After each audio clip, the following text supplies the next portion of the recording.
The heat is on, the pressure is massive, and the road to WAFCON glory is getting hotter. Hello and welcome to Balls of Fire. I'm Abel Sunday. The group stages are history. Now is win or go home. 8 nations remain, 4 quarterfinals battle, and only 4 teams will survive the African football storm. Joining me to tear these games apart, analyze the tactics, identify the dangerous players, and tell us who has what it takes to reach the last 4 is the man with the insight and football intelligence, the insightful Jackson Caleb. But we're not stopping here. The transfer window is still open and the market is on fire.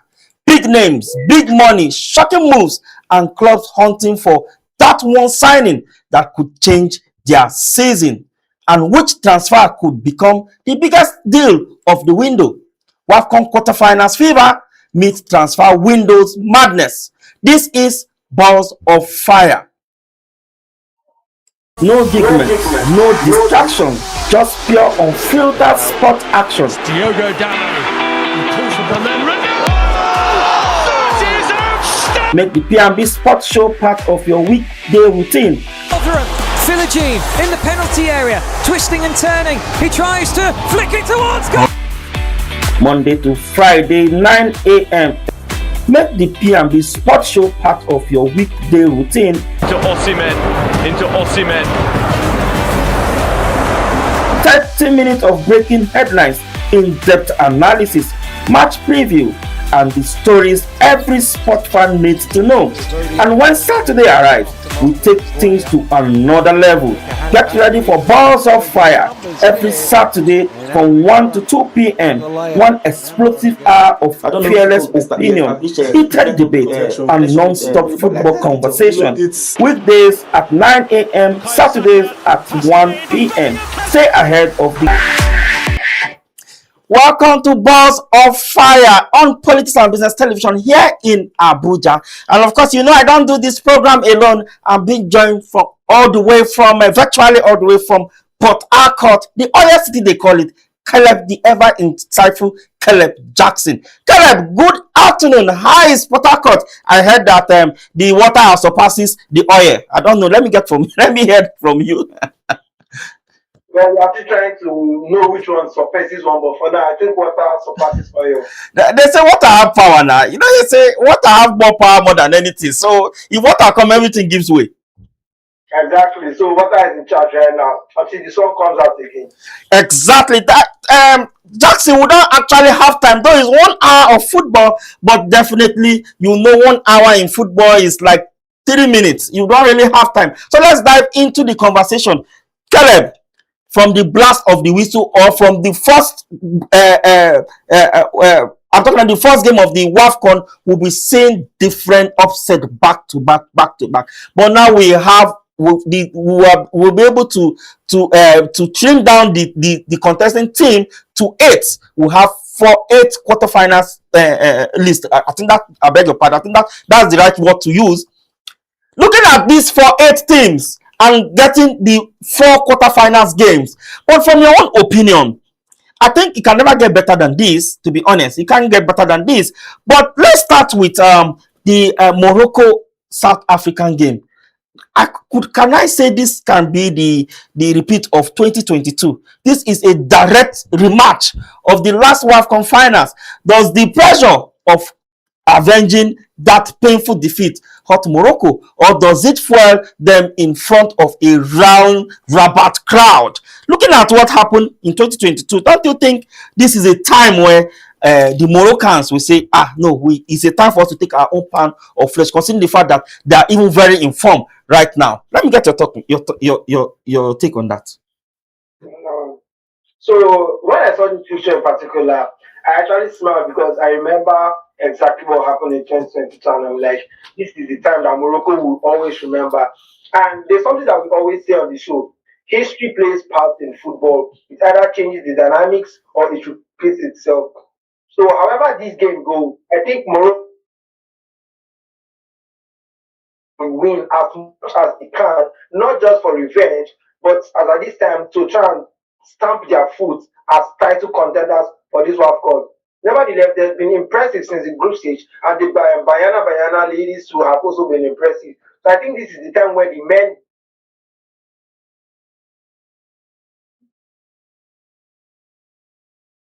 tactician on their side. Remember, this coach is the coach who won Spain their last World Cup for the female team. So coming into this game, he's had a lot of players and a lot of tactics. So I think to his own advantage, he might be able to use that. But again, the strength of the Bayana ladies, we cannot undermine their strength and their technicality. But this game is going to be a wonderful one, a compact one to be precise. Now, the reason why I'm using compact is because the Moroccans are going to try and play as close as possible, try and get the games from the midfield to the wings. But then again, the South African ladies are going to try and take them out, especially in their midfield, try and mark them out, especially with their 4-4-2, then do the low block and their counter. But then again, let's see how this goes. Especially, and then Carolina, remember Carolina scoring their last game. She's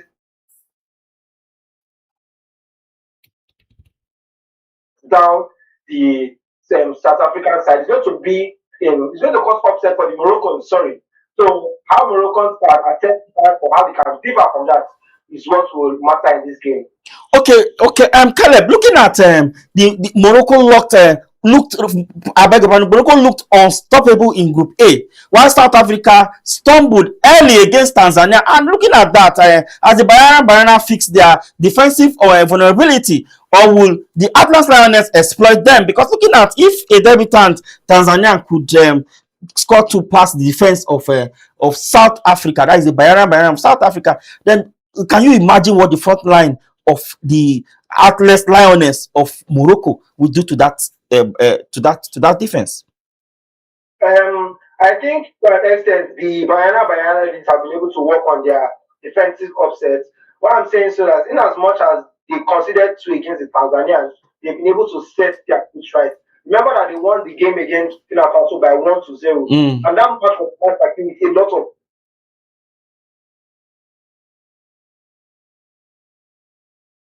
It is this game that determines if we have truly been able to fix it, because even in the that was their first game and Tanzania came in with more pressure. We could even see the South African side trying to gel with the passes, trying to be more technical on the ball and less of physical in their first game. But I think after that loss to Tanzania, they had to wake up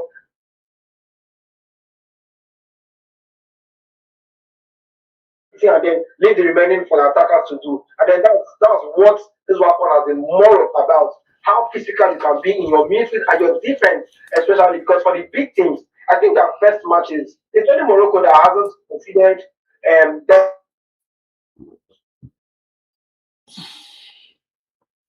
so then again, that shows you that okay, after the first game, all of these things have a lot to work on.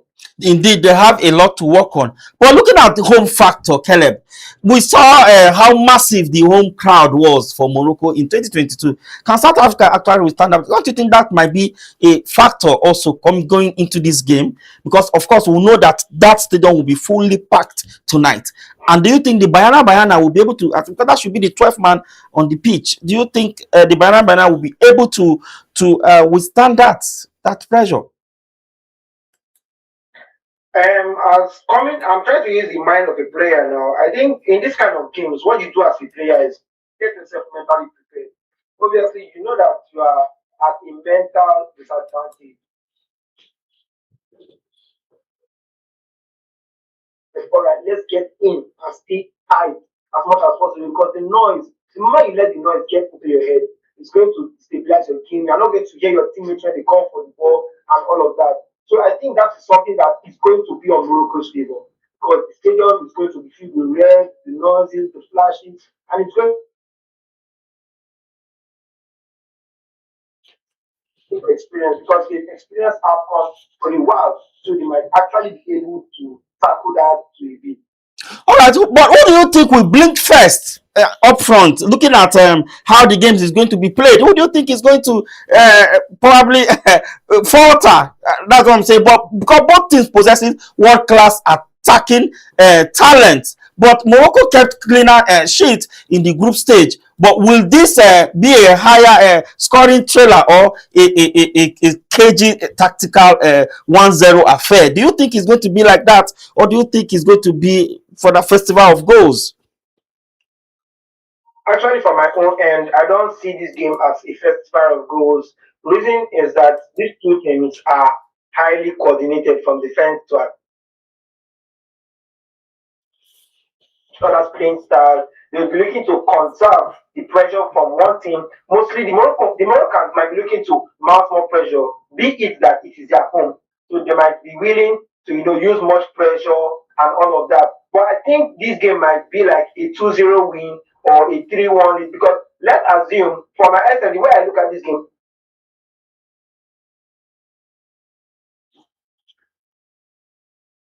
takes the more out of it.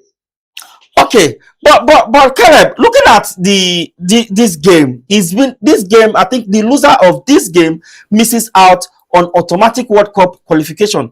But which powerhouse houses handle the sheer anxiety of that reality better? Because looking at you going probably go and play. No, we'll have 6 slots for the World Cup next year. So automatic slot go to the semi-finalists that before they got automatic slot. So why the remaining 4 we slug it out, maybe through playoff or how are they going to do it to get the other 2. But the winner of this game automatically has gotten a chance or a slot in the World Cup next year. But who do you think will handle this pressure or this anxiety better? All right. So my own take. I think Moroccans would be better fit for the job. Reason why they've been there before. They know what the pressure feels like. No disrespect to the Bayana ladies, but I think the Moroccan side have this share quality. Even when you look at the bench, sometimes you look to the bench and believe that okay, Moroccan can just come up with something.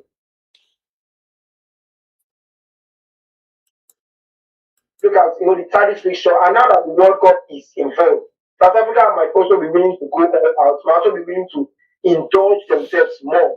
But I still stand that Morocco has a better chance of edging out on this game. All right, I think that's it for the South Africa and Morocco game, and of course, is a repeat of the finals of 2022. I beg your pardon. Which one will come on top? Is this a time for revenge? Well, only time will tell. If Morocco is going to do it over the Bayana of South Africa, or the Bayana of South Africa will still say no. We are still the ladies. We can still do it over you guys again. But let's move to the next game, which is Algeria versus Ivory Coast. But looking at Ivory Coast performances so far, Ivory Coast blew through Group B, including a statement 4-1 win over Burkina Faso.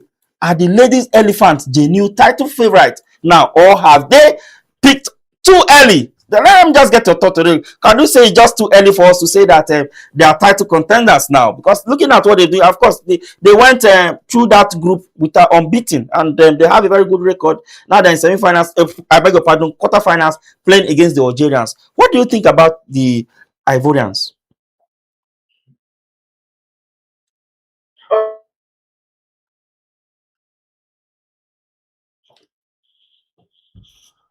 Can you unmute your... Okay. Okay, I can hear you now. Go ahead. Can you hear me now? Yes, go ahead. So I was saying that for the Ivorian Coast ladies, we cannot say that they've picked too early, or it's too early to say that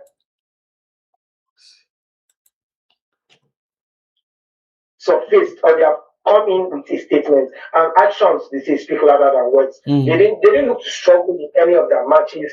They just looked to blow through. Even the game that they drew to South Africa, I would attribute it more to mental fatigue, because they had the win and they did not have the mental strength to preserve the win until the end. So that was what I attributed more. But apart from that draw, they didn't lose any of their matches again, and then they look like they are here to win. But that's the beautiful thing about winning. Algeria, on the other side, have also made statements.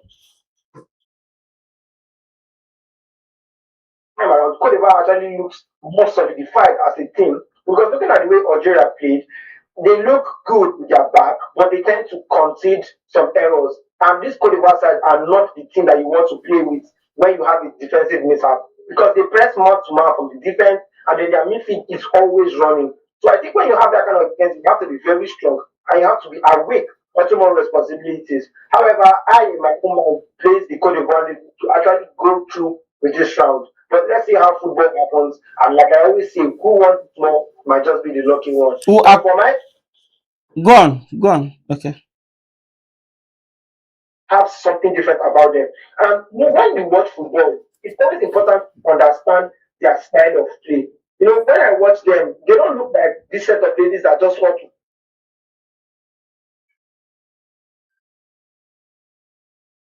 now third, especially in their final third. They want to be doing the 1-2s, they want to be making through with all the passes, and they always look to always retrieve the ball easily. They have the ability to retrieve the ball easily. Now, to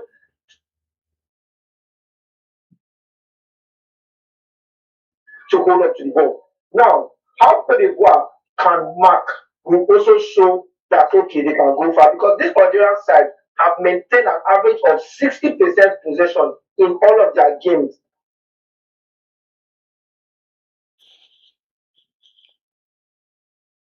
Who withstand a high level of pressure. So this is one game that should be very fascinating for all of us to keep our eyes on. I think it's something that we are going to anticipate a lot from, and I think goals might actually come out from this competition. Indeed, goals will actually come out. But Caleb, looking at Koesi, I think Koesi has been one of the player of the tournament with structural changes. I don't know what structural changes must Algeria's defense make to prevent her from running route in transition, because we know how strong she is. We know how she has led that attacking force of of Ivory Coast. But what do you think defensive changes the Ivorians need? I beg your pardon, the Algerians need to do to keep that girl quiet? Do you think they need to go back to very low block? Do you think what do they need to do, or do you need to take that girl out, maybe play her man on man or something? I don't know how you guys call it, but do you think they just need? What do you think the Algerians need to do to keep her quiet?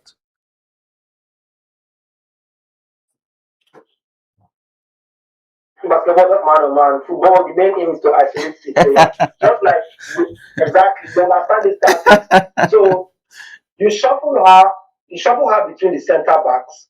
Whenever she's moving on to the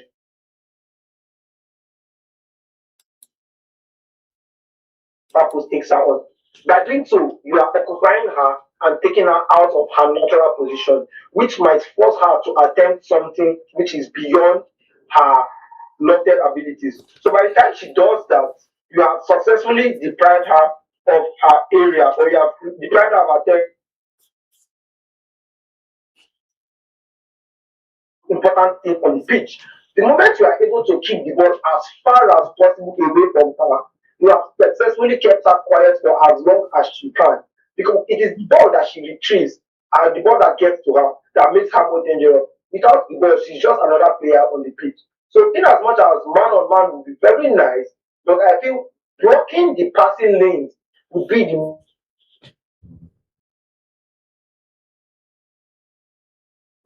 In other words, cutting her from the supplies. Make sure that supplies did not get to her.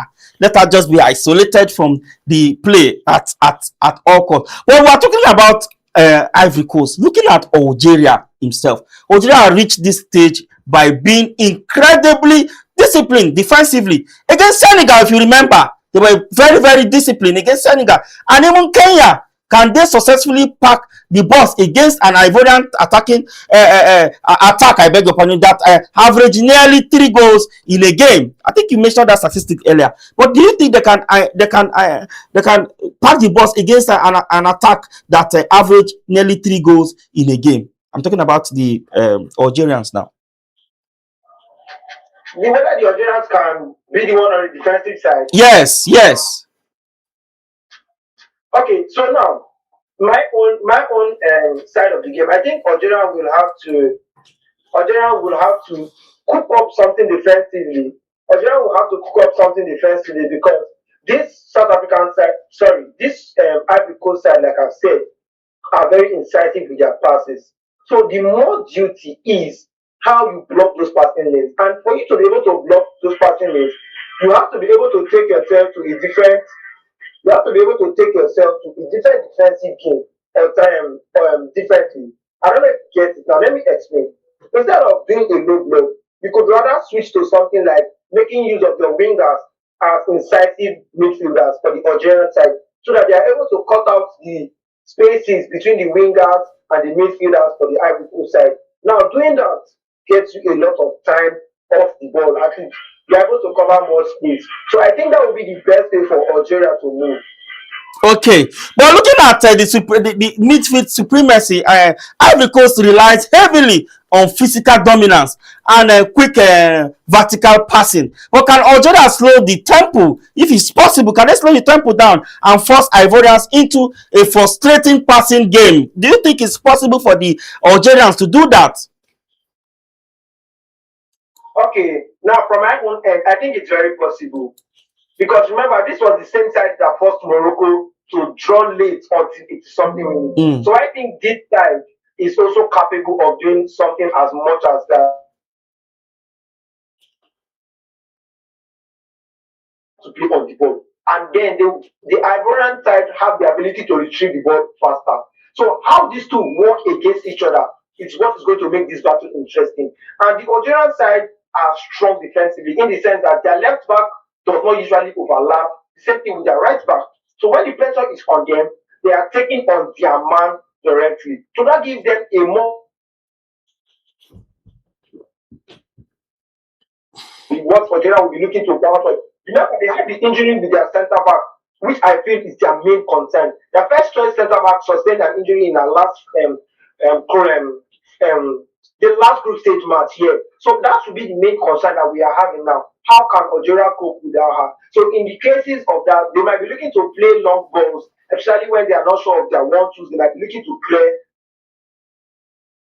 All right, but to be honest, no one actually expected Algeria to comfortably progress past Senegal. To be honest, nobody even expect that they will progress. But but them getting into the quarterfinals alone, I think that's one thing we can say. Yes, they've achieved, and this now put them in a position where it's possible for them to even get that ticket to the World Cup, which everybody is fighting for. You know, Africa have 6 slots. 4 automatically go to the semi-finalists, while the remaining 4 we dig it out through playoffs anyhow for the remaining 2 tickets. But I think this are putting them in a position, even if they lose tonight, they still have a chance to get that same ticket. But looking at them as underdog, but absolutely, I think wherever it finish, for your own assessment, can you give them a pass mark? Which of the sides to be the Algerian side? Yes, the Algerian side, yeah. Well, definitely, I rate the Algerian side is 6/3. They just crossed the average mark by 1. Reason why I say so, I didn't really expect them to pass the group stage.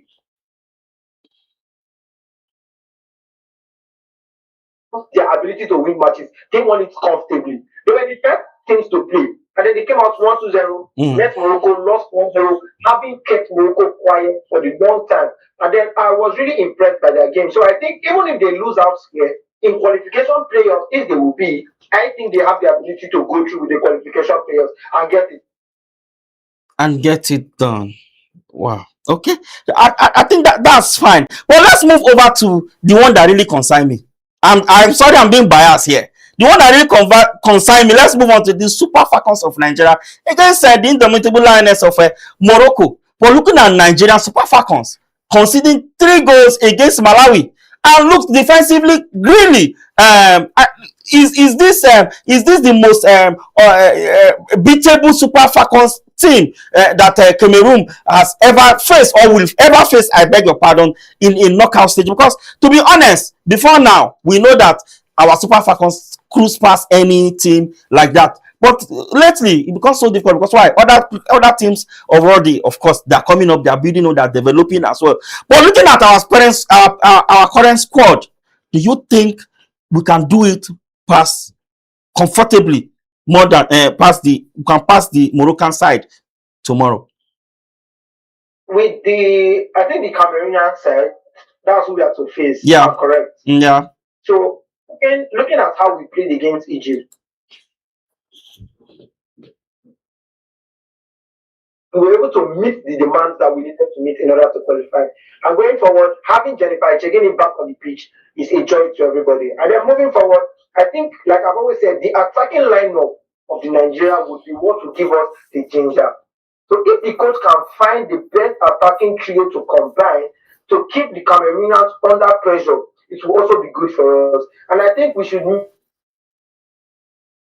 because her performance against Egypt was something remarkable. Even Uche Monde and every other person that was able to stand in. Those are two names that stood out for me, apart from the usual Alozie, Oladipo. But Uche Monde and Sola Babajide, they really did too well. And I think the coach needs to inform them more, because they have this energy in the game, and then they understand the demands more of the game, and they play with so much maturity. How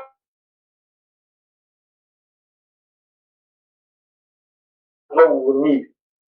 Okay, but after that Malawi shocker, Nigeria responded by smashing Egypt 6-2. But that, can we say that did that win fix that issue defensively? Because going to after losing to Malawi 3-2, of course we beat Zambia 1-0. Then we move on to Egypt and we smash Egypt 6-2. Can we say our backline have been fixed? So I think to a great extent, the backline issue has been resolved. Not necessarily because of the way we won Egypt, but I think the Zambia game did justice to that. Because looking about how we played, the consolidation that we gave ourselves against Zambia, it was enough to show that, okay, we are woken up from our slumber. It showed that, okay,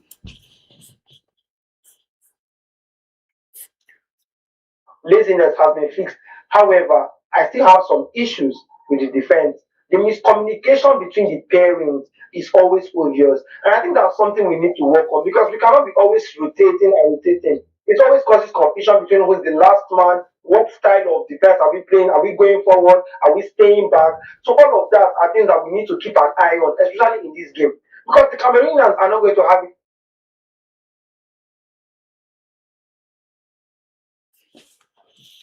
Let's drop that mentality of the senior boys and let's play equal. Let's go band for band. Let's show them the strength that we are made of. And I think if the backline can communicate with the keeper more, because that's where our central focus comes from, the goalkeeper and our central defenders. If that can be dealt with against Cameroon, then I think we are good to go. Yeah, I think if that will happen, we are good to go, like you rightly said. But my own opinion, looking at the against the Malawians, I think we lost that game because I think the girls were just too comfortable. I think that's the reason why, and we underrated Malawi. That these guys are just coming and they really cannot do anything.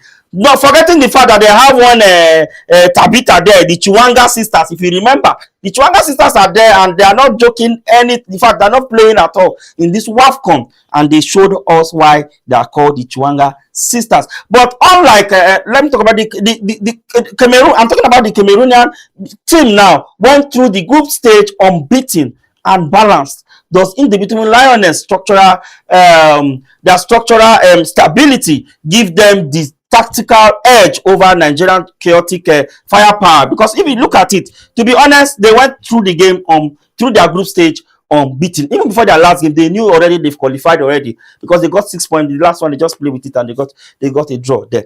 But looking against Cape Verde, but looking at the performance from the group stage, who do you think have edge? The Super Falcons are still the fear factors. Of course, definitely 10-time champion. Yes, anybody look at it and if they hear the Super Falcons, they should be shivering. You get?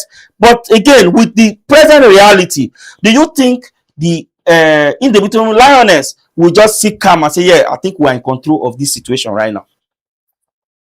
Okay, I think in as much as the Super Falcons have falling short of expectations in recent times, conceding in almost every game except the Gambian, I think we are also good to go, because the Cameroonians know what we are capable of doing. Because if you give us space, we can cause much damage. But however, I have some fear, because this Cameroon side is structurally balanced, like you rightly said, from their defense to attack. They operate in unity and they run for each other. So now I think I'm realistically more scared of Cameroon than the Super Falcons, because if they stop you from scoring, can you also stop them from scoring you? That's the problem. If the Cameroonians say, okay, let's deal with Nigerians scoring, can the Nigerians in return say, let's also deal with them from scoring us? Because that's something that is also going to determine how long we stay in the competition. Where we can't find goals, can we also prevent goals from coming? So I think that's something that raises my own eyebrow for the Cameroonian side. And permit me to say, I know that a lot of Nigerians will not be happy to hear this, but I feel that Cameroon have the ability. They are not going to, but they have the ability to cause a surprise. But then again, I think the Nigerian side will be good to go. Yeah, I think we are. If we can get we have all the personnel. It's just putting ourselves together, and we can amass any kind of result that we want to amass. But looking at psychologically, I think, rather historically, Nigeria has dominated this rivalry when it matters most. Can Cameroon mentally overcome the Super Falcons, or will history repeat himself? Because if you look at this one, we always deliver when it matters. If talking about the Super Falcons, so we always deliver when anytime we meet Cameroon, we always deliver. But do you think do you think history will repeat himself this time around? Looking at the way things have gone, I feel itself. Reason about this is that Cameroon already have a mindset from the way they play. They have the mindset of how they want to play, and they execute that. The Nigerians have to play with pressure, which is already a psychological factor, because they know that, okay,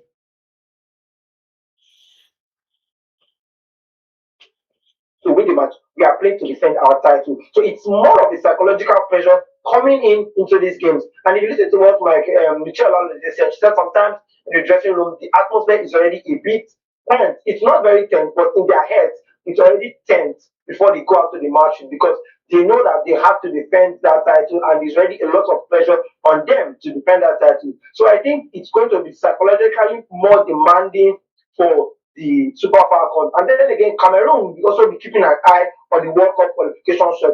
So there's a lot of psychology weighing on both sides, but I think the Nigerians have more of the pressure to handle. The Nigeria is, of course, they are the defending champion. They have more pressure to handle, because anything short of winning here, of course, is a bad result for them, definitely. So we want them. They know what they are. In fact, they know what they are up to. They know the result they need to bring back home, because you cannot come below your standard. You set a standard, and you must live up to that standard. But individual brilliance versus team unity, Nigerians rely heavily on individual world-class talent. My own opinion, though, I don't know about yours, Caleb.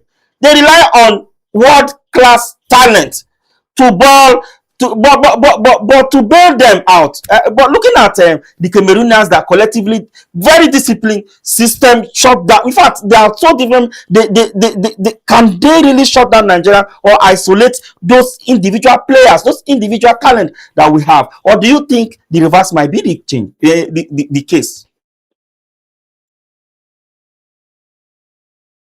The Cameroonian side play on structural ability, so they might isolate one or two players. Like I said, the good thing we have, Jennifer checking me back in the game, it's a boost to us and a plus to the team. However, I don't think they can completely shut down each and every time.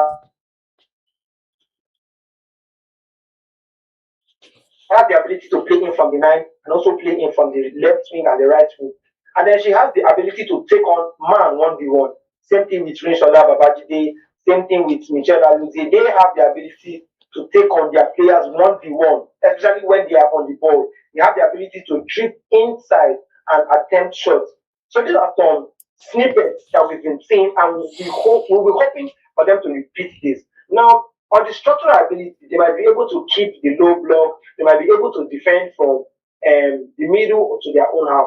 But for how long are they going to do that? They also have to come out and... Yeah, they actually they need to come. Sorry, I just wanted to say it's left to how best we are able to create and convert chances, because that's something that we lacked in our game against Malawi. We could not create clear-cut chances, and we also struggled to create such against Zambia. So how well we can do that also determines how far we can go. But if you notice about the Super Falcons, most times I'm not trying to pull or maybe create excuses or try to defend them somehow. But if you look at their game, most times they always start slow. Their first game is always somehow either they draw it or something happen. But they start slow, then they pick up from there. But I hope that this might still be the case. They have to go stronger and try to develop every game like that. It will be nice, and it will be very, very nice if the Super Falcons come back with the 11th title. That will be in fact, it will be a huge statement to the rest of the African teams. But moving to the Malawi game, Malawi and Ghana, the Tabita and team Chiungwa. Is it Chiungwa? Okay, Chiwanga. The Chiwanga sister have light this tournament on fire. Is there any tactical blueprint in Africa football right now that can actually stop both sisters simultaneously? Okay, to be very honest, I don't think realistically there's any tactical ability that can stop both of them at the same time. But I think the most important one to stop should be Thelma. Sorry, Tabitha. Tabitha should be the better one to stop. What I say, like I said, she has more of the experience coming in from Lyon, playing in Champions League and one of the best leagues in female football. She's coming in with more experience and more ability. So I think if they can cut her out of the game, most especially she plays in from the wild, so taking her out of the game basically means keeping your right back occupied 1v1. Now, for the remaining centre backs, what they have to do is always try and keep Thelma as off as possible. As possible, always keep an eye on her because the remaining of the players try to feed the Champions sisters with the ball. If you watch the game, they always try to get them the ball because they have this synchronology with how they play. They play like family bloodline. Coming into this World Cup, we've seen them score and assist for each other. So what one person does for the other returns the favor. That is how football is meant to be. And I think if Ghana wants to go through, Ghana has a lot of work to do. Ghana has so much and cut the Malawian side out on the counter. If that is how they intend to stop them, then that's the best way to go. Any other thing outside of that, I don't think they might succeed because the Malawian side have edged in their one-on battle. I checked the rankings for the most dribbles completed, and Tabitha Chawinga has already. That's Okay. yeah, it's actually a scare for the Black Queens of Ghana. But let's see what happens. It will be a very good one if they also scale through to the semi-finals. I think it's a very good one. But it's time for us to go on the short. But when we come back, definitely Caleb Jackson. We are going to go straight to the transfer window, and we're going to tell you who is moving from where to where, from which club to which club. Caleb has been keeping track of those guys for us, and of course, he's going to let us know who your club have gotten and which player might be the best signing of the season. So don't go away. Balls of Fire, we'll be right back. No giggling, no distraction, just pure unfiltered sport action. Diogo Dallo, he pulls from the men. Make the P&B Sports Show part of your weekday routine. Philogene in the penalty area, twisting and turning. He tries to flick it towards goal. Monday to Friday, 9 a.m. Make the P&B Sports Show part of your weekday routine. Into Osimhen. 30 minutes of breaking headlines, in-depth analysis, match preview, and the stories every sport fan needs to know. And when Saturday arrives, we take things to another level. Get ready for Balls of Fire every Saturday from 1 to 2 p.m. One explosive hour of fearless opinion, heated debate, and non-stop football conversation. Weekdays at 9 a.m., Saturdays at 1 p.m. Stay ahead of the game. Welcome back. It's still Balls of Fire, reaching live from the nation's capital. And of course, I'm very much with the insightful Jackson Caleb. Will join us virtually from Port Harcourt. Jackson, let's hit it. Let's go straight to the transfer windows. And I think a lot of things are doing doing business left, right, center. And I think the latest one should be Ronald Aguajo, also from where going to loan to Barcelona or something. So can you tell us a little bit about that transfer quickly?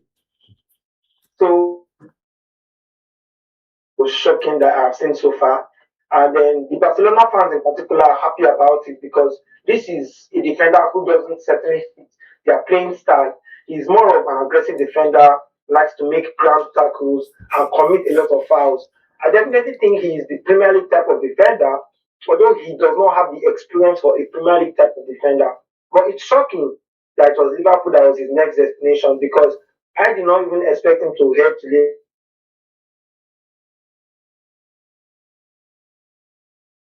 type of defender that knows how to make those ground tackles. So how well can he cover for Van Dijk? And in the Premier League, a lot of cards fly out easily due to a lot of challenges. So transfer that I was expecting. All right. It's not really kind of transfer that Liverpool should have. And it is good. Okay. Okay, let's move to the next one, because we're trying to catch up time now. I know you're also engaged, you want to go somewhere. But looking at Morgan Rogers, 117 million, Aston Villa to Chelsea. Do you think that's a good signing for Chelsea? Now, this signing goes two ways. It's costing us a lot because of financial fair play. And then again, become the most British expensive player to be signed.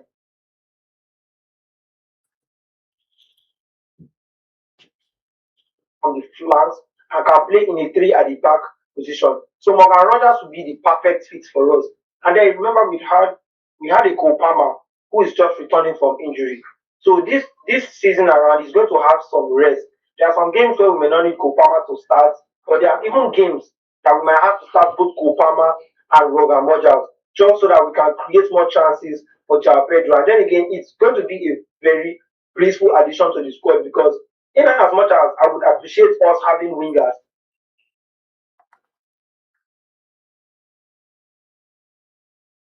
if you look at Morgan Rogers last season, he actually had 10 GA just for the Premier League alone, having over 8 goals, and 5 of these goals were from outside the box. So if a player can score from outside the box, if a team is playing low block against me, I'm not really worried. I'm not scared, because I know I have a player who can definitely hit them from 20 yards and above. That's true. But looking at let's move on with Elliot Anderson. We saw Elliot Anderson 116 million from Nottingham Forest to Manchester City. Do you think Enzo Maresca knows what? I'm sorry to use that word. Do you think he actually knows what he's doing? Is that the right player for him? Well, you cannot definitely take away what the coaches have for the team.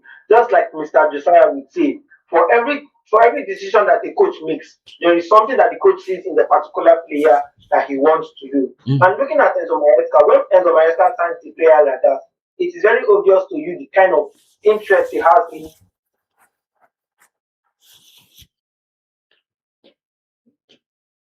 that this was a transfer. I didn't feel that this transfer was necessary. Reason because Manchester City have a lot of defenders. They have Tijani Reinders, who was once Serie A best midfielder, and coming in from AC Milan, he has struggled to get game time. We have Mateo Kovacic, who left Chelsea and has been doing so well for Man City. And then again, they also bought Nico Gonzalez as a back.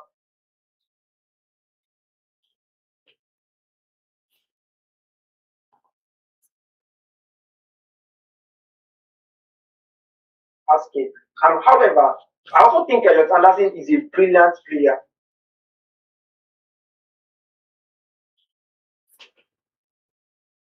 That the board will always agree as far as you know what you are doing. I'm sorry to say, once again, Enzo Maresca has worked with this team, so he works well with players who know how to keep possession and transition. And I think Elliot Anderson is the best defensive midfielder for transitioning, especially in teams that play low block and counter attack at the same time. So I think he really fits Enzo Maresca. All right, then let's go to as we try to wrap up, let's go to Diamendi from RB Leipzig to Real Madrid, 100 million. That's a lot of money. But looking at that signing, do you think bringing that guy into the Real Madrid squad right now in Los Blancos, I think Mourinho is actually cooking something? Let me get your take on that transfer. So, for most of us who know Mourinho looks for attack.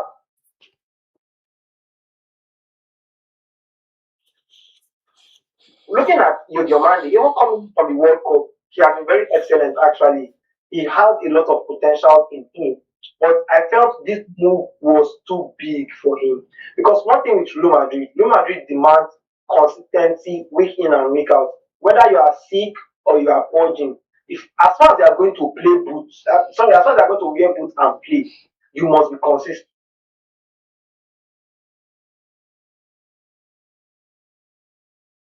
A lot of that demand. Now coming into a team that has Vinicius and Mbappe, they only have to be the selfless one. He has to make those sacrifices of staying on the bench and also has to make sacrifices of releasing the passes. This may not be his season to score 20 goals or 15 assists.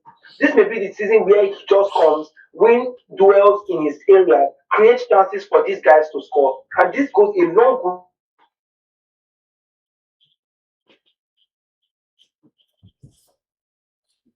So if he comes and is able to make an impact off the ball or create chances for these players, because Vinicius and Mbappe will definitely want more of the ball. So whenever he has the ball, he has to be creative with the ball. He has to dribble less and has to pass more often. So if he's able to do that, he might eventually get to land himself the starting lineup in time to come.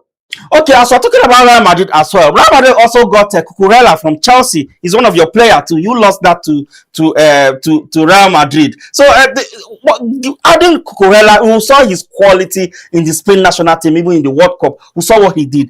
Putting that in this Real Madrid's current squad, how do you see the Real Madrid team this season? Do you think those are Barcelona will be looking at them and be like, go, Omo, this thing, no, you know, will be business as usual again. No? What do you think? Because Cucurella is one of the best fullbacks. It's not just a left back. He's a full because he knows how to advance and knows how to run. So if he's going to attack, he's still coming back to defense. So that is a plus to the team. And this is what exactly Mourinho is looking for. Players that can cover the gaps, players who can run length and kilometers on the pitch. So I think it's a plus to Mourinho. And then again, it's a minus to me. Because this is a player that I love so much. But you know, you people are not in Champions League now. You don't play any European game. You are the Man U of last season.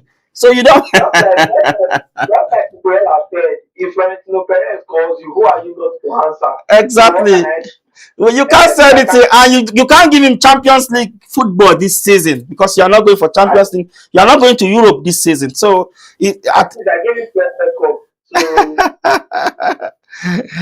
all right, and just like that, another explosive edition of Balls of Fire comes to an end. What a quarterfinal lineup! Morocco versus South Africa, Ivory Coast versus Algeria, and Nigeria versus Cameroon, and Malawi versus Ghana.